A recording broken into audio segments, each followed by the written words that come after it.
Look at me. I'm shining like the sun. So sun in your partner's second house. Okay, so, oh wow. If you take the second house of Taurus, but the second house of our wants, our practical desires and needs, even what we feel like we're worth, value that we place in our lives, how we approach those things, even finances, because here we are with beauty, you know, here we are dealing with Venus, and Venus is all about making itself feel comfortable, right? In a very practical way.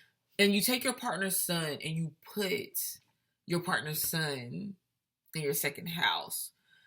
Here we have a meeting of needs, a meeting of values, wants. The second house person finds the sun person very worthy of receiving or having the ability to receive or to be given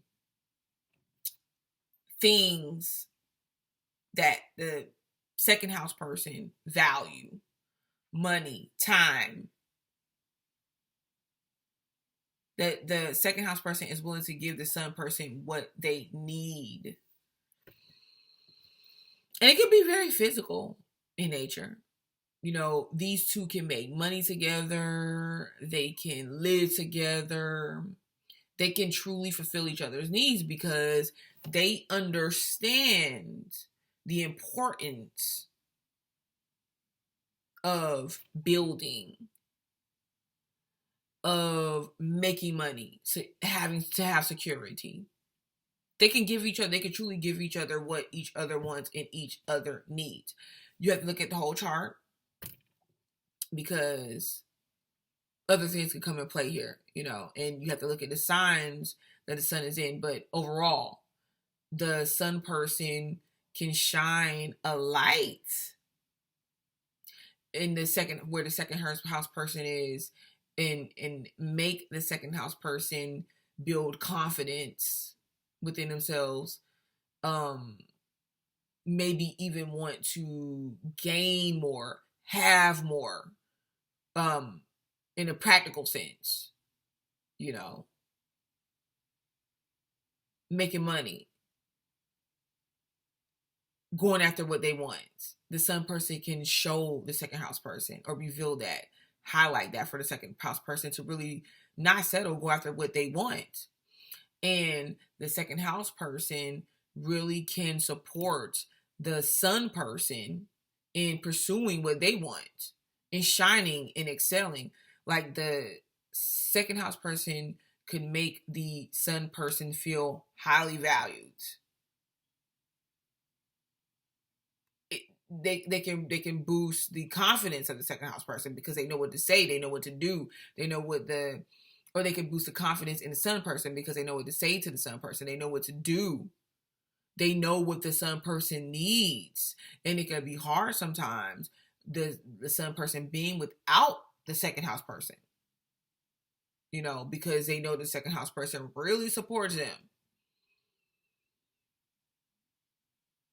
And in return, the sun person can definitely do the same, but the sun person mostly highlights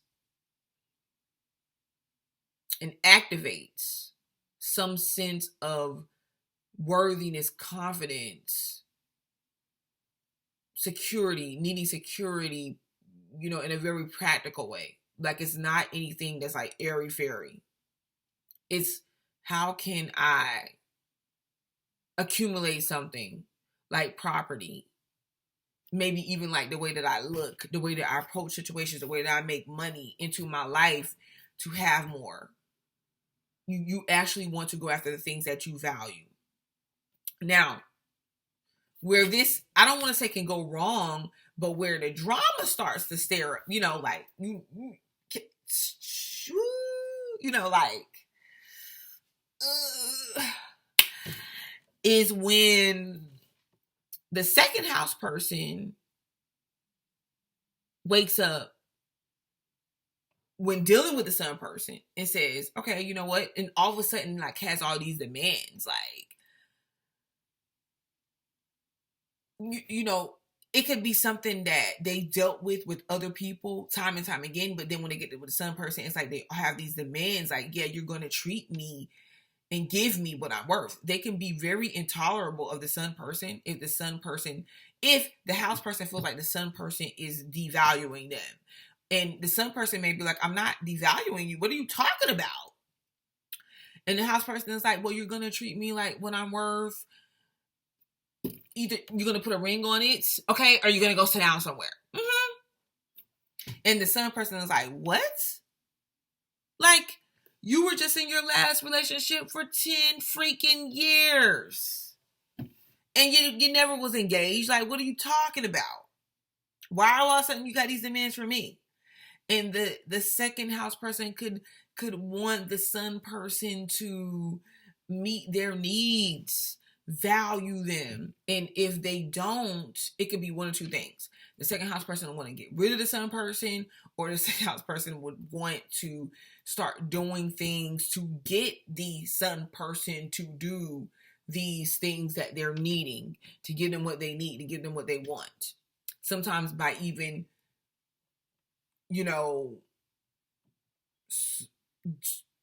doing things outwardly to show, like, look at me. I have my makeup on, and that wet and wavy, and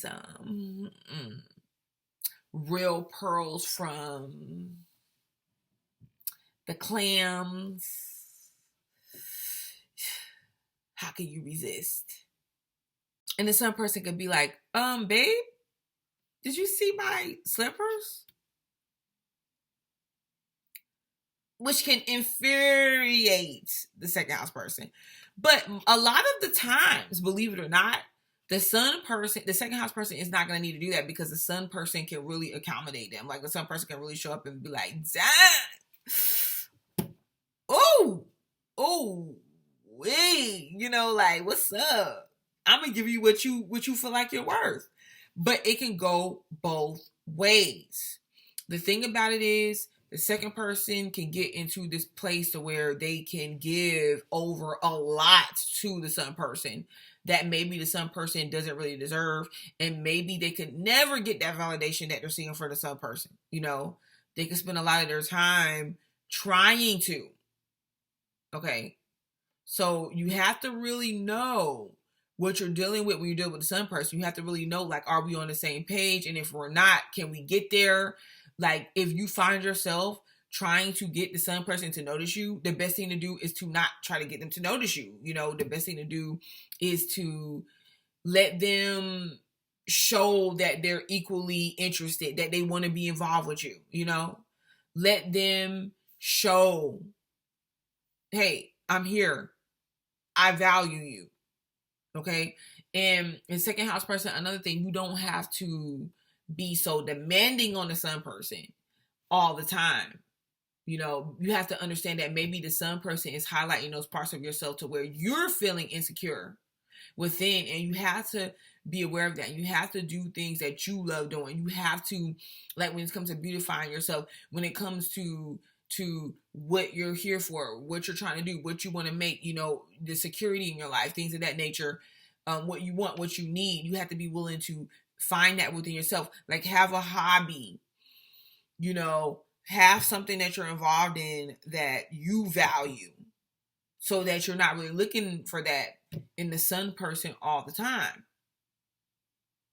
And the sun person, because the sun person can definitely activate you in this area to where maybe they're not always meant to be with you forever in life, but they were in your life and they played a significant part in, like, boosting you to the next level, and you understanding what you're worth, and you not selling anymore.